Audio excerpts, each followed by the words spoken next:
Okay, guys, we are now in a whole another chapter. Come along for the ride.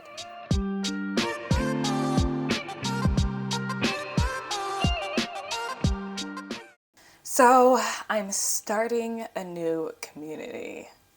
I know, this is scary. Then again, it's not really that scary because I already did this. And there are lessons to be taught, people. Lessons, lessons, lessons. And I decided to write them down, and we are going to talk about them all today. Starting a new Jewish community is exciting. It's something that I probably should have done a long time ago, but because during my first year I was complete novice, didn't know basically anything about Judaism, and I felt very, very comfortable in the community that I originally started converting in. I love the rabbi, I love the families, and I still very much do. But because it's so far away, and by far away I mean like a 30-minute drive, I really had to rely on them to be home in order for me to go to shul the correct way, like walk to shul, and for me to have a Shabbat dinner. I don't know why I was just so hesitant to start a community where I live. It's scary. It's scary. This whole thing is scary, to be honest. Like, you have to expose yourself again to a new group of people. People who don't know your story, people who don't know anything about you, and you have to sell yourself. Everything is about selling yourself. This whole conversion is about that. And it's not to paint conversion in a negative light, it's just to highlight how serious and how professional and how dedicated you have to be to this. So starting a new community is scary, but it's also exciting. I want to share with you guys some of the things I've learned. I want to emphasize how controlling your emotions is a big deal. I made the mistake of always oversharing with my families, whether it be about like any little thing. I was just doing a lot of talking. This isn't to paint the whole sponsoring family thing in a bad light, but this is something I did notice. I realized that because I'm a convert and this process is so dear, families would talk to each other about me. I'm sure they weren't saying negative things or talking bad about me, but you can't help but feel exposed. And I started to feel that way. I was just like, oh, wait, I told you this, and I thought we were having like an organic, open conversation, but this other family knows about it too, and so does this other family. And I'm like, okay, what's going on here? Is this even is this even considered lashon hara or lashon tov? Whichever one it is, it didn't feel so nice. I did realize this can grow to be a problem, and this goes with everything and anyone in life. Be very careful with how much you share and how much of your emotions are put out in the forefront for the world to see. These people are wonderful people, and I'm not trying to say negative things, but they are also human, and people gossip, whether it's bad or good. And you have to be aware of how much you're sharing, especially if you're converting, you're going into other people's homes. And I'm like, wait, how did you know this? I didn't tell you this. Oh, this, don't worry about it. So and so told me, or so and so told me. I'm like, what is going on? Like, and then you get people trying to overstep even though you didn't necessarily need them to. So it's important to keep that in mind. Control your emotions and share what needs to be shared. I am not one for the gossip. I'm really not. And when I realized what was going on, I decided to retract and kind of just say less. And things are working out much better that way. I feel like our relationships are a bit more organic. And I want to just develop those type of relationships and kind of keep my personal situations to myself. The next thing I'm going to do in this new community is I want to develop a strong relationship with the rabbi's wife. I didn't prepare myself enough or didn't have the balls to do it in this community. I don't know why. Like, I guess because, one, it's the rabbi's wife. They're very busy. I don't know. Maybe I was a bit intimidated by her, and maybe I didn't think she wanted to talk to me all that much. I don't know. But she is overall like the sweetest person. I just think that me personally, I didn't do a good job with reaching out. And with this community, I want to have a strong relationship, not only with the rabbi, but also with his wife, woman to woman. She could teach me things that I probably wouldn't learn from anyone else or anyone else. And if her and I have a strong connection, a strong bond, I think it would benefit me to want to really evolve in this community. Make buddy with the rabbi's wife. Not because of a benefit. Well, there is a huge benefit. It's the rabbi's wife. But because of all the love and knowledge that the rabbi's wife can give you, especially if you're a woman. The next thing I'm going to do in this new community is have my elevator pitch ready. People want to know my story, which is fine. I don't mind sharing. I'm putting it on YouTube for the world to see. It's exhausting. It's exhausting to keep saying the same thing over and over and over again. I want people to kind of see me for me. And it's been hard. It's been hard doing that in this community that I'm currently in because of how big it is. There's so many new people coming up to me and asking me this, and this. And sometimes I could see myself getting a little frustrated. Like, I'm like, didn't I already explain this to you?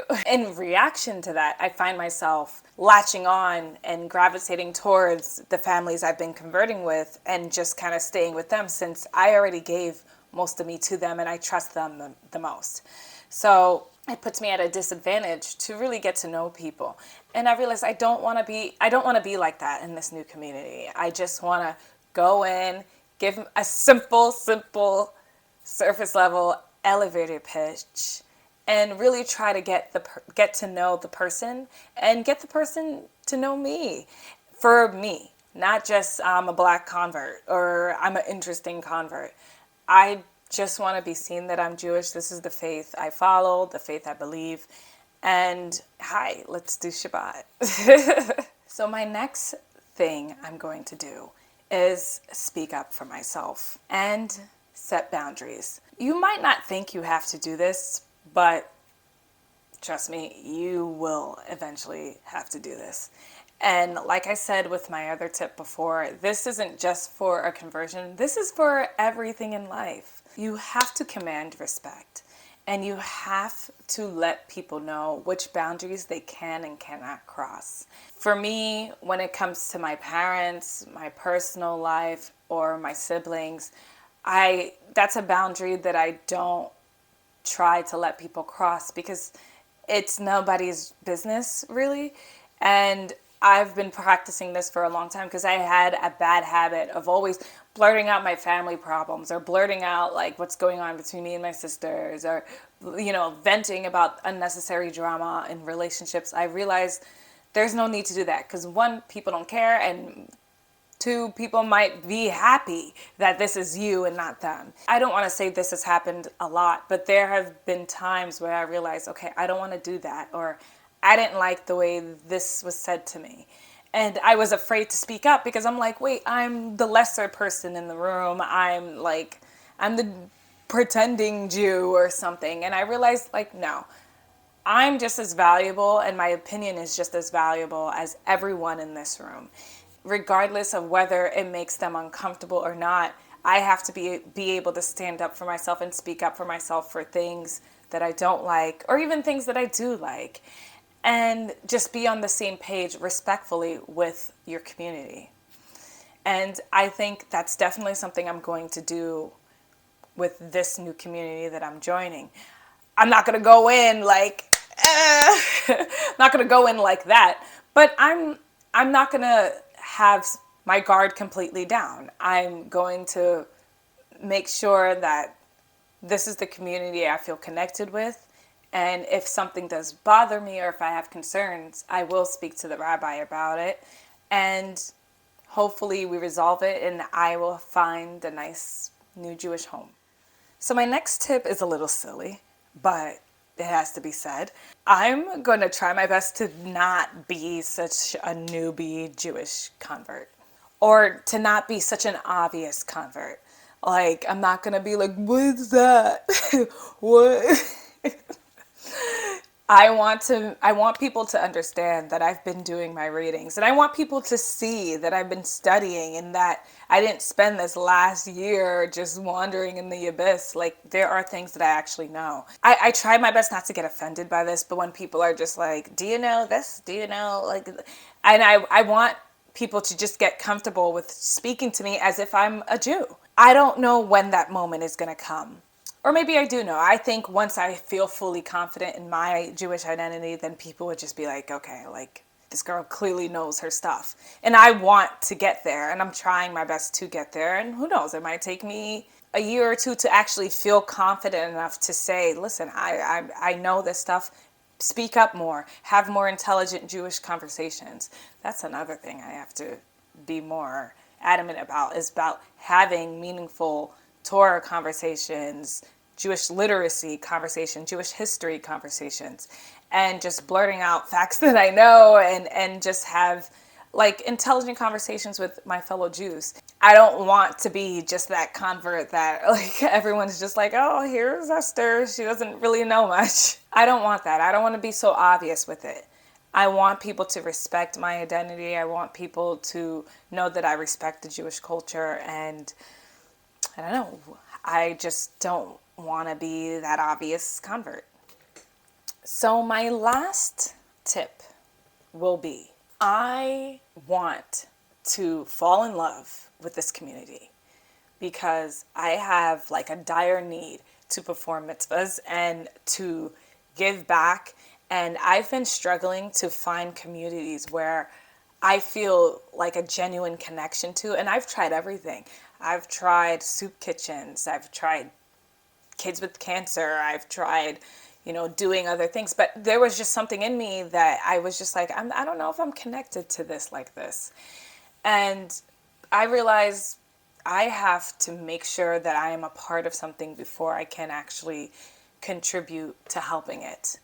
And I want this community to be that. It's close to where I live, and I could walk to shul. And I already spoke to the rabbi, and I think he's like such an adorable guy. And his wife sounds amazing. And I want to be able to give back because so much has been given to me on this journey. And I just want other converts or anyone who feels alone to know that there is a community out there for you. You just have to go out and search. But when you do find that community, it's important to give back. It's important to give your knowledge, to give your time. And I'm hoping that I find that connection there for me to give back all that was given to me. I want to find a community where I can engage in. And once I do, I'm going to be helping nonstop because it just brings me great joy. It may be like a selfish thing, but it makes me feel so good to know that I have done good on this earth and I am giving back to people in need. And it doesn't necessarily mean just money. It could be my time. It could be my knowledge. It could be my patience. I want to be able to help as many people as I can. And I hope that I accomplish that. So with all that being said, I am very excited to start this new community. I have learned a lot by being part of my convert community, and they will always be with me till the very end of all of this. And I can't even thank them enough for all that was given to me. They really opened up their hearts and their minds. And I think now I'm like flourishing and graduating to kind of separating myself and being on my own. And it's a good feeling. It is. Bittersweet because I am going to miss them, but it's time for Esther to be on her own. So I hope you guys enjoyed today's video, and I thank you guys very, very much for following me on my journey. Subscribe down below if you haven't, and give this video a thumbs up, and also share it with whoever is starting a new Jewish community, whether you're converting or not. These are lessons anyone can learn from. Check down below to see all your downloads, and I will talk to you guys in the next video. Chag Sameach. Shalom.